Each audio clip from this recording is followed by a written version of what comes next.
Халық саны бойынша екінші орында. Таралу бойынша соңғы орында тұрған біздің ислам дініміз. Қазіргі уақытта халық саны көбеюде. Ислам дініне келушілер, қабылдаушылар.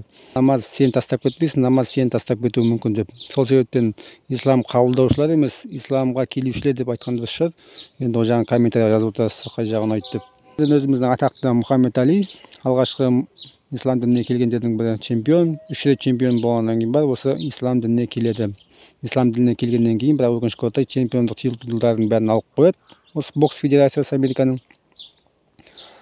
Ары қаратай Уилл Смит актер, бұған да себепші ол Мұхаммед Али, яғни Мұхаммед Алидің киносына түскеннен кейін барып, ислам дініне келеді.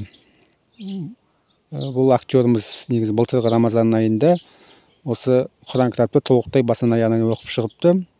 Оның айтуы бойынша Құран кітапта ешқандай адамның қарама-қайшылық сөздер, қателер ешқандай таппадым деп. Соның ішінде көп кездесетін Мұса пайғамбар туралы көп жазған екен дейді. 136 рет жазыпты Мұса пайғамбар туралы. Мұса пайғамбар енді иудаизм, яғни еврейлердің пайғамбары. Сол уақытта араб түбегіндегі, яғни ислам діні келмей тұрып, араб түбегінде осы еврей діні болған негізінде.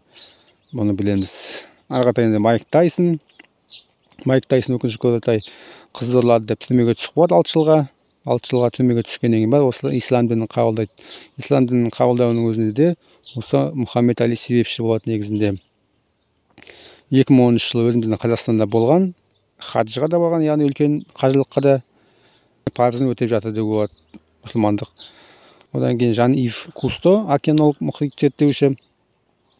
Яғни білеміз, Жерорта теңізі мен Атлант мұхиты болсын, басқа көптеген мұхиттардың бір-бірімен қосылмайтынын, соны көптеген зерттеп, яғни ғылыми жауап таппаған, осы Құраннан тапқан екен, яғни Аллах өзі бөліп қойған мұхиттарды көрінбейтін пердемен деп. Содан кейін бар, осы ислам дінін қабылдаған. Жақындары бірақ христиан мазарына барып жерлеген екен бұл кісіні.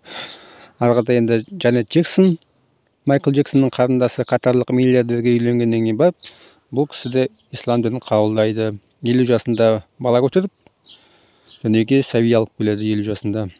Ары қаратай енді Кендра Спирс, фотомодель, бұл да мұсылман жігітіне тұрмысқа шығады. Енді әйел адамдардың мұсылман жігітіне үйленгеннен мұсылман дінін қабылдау енді норма жағдай ғой енді былай. Ары қаратай Баста Раймс, рэпер, әнші, Шакил О'Нил, баскетболист, атақты спортшы.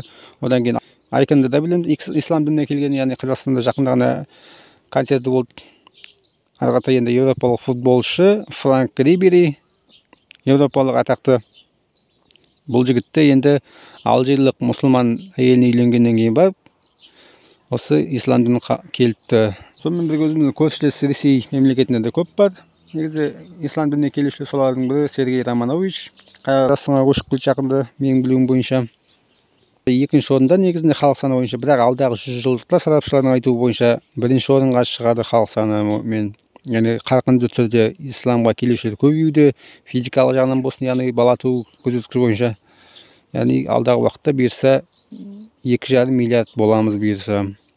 Енді халық саны бойынша алдағы орындарда тұрайын деп тұрып бұйырса. Сол, давайте, аман болыңыздар. Хабарласыңыздар, лайк басып. Рахмет, ораза қабыл болсын.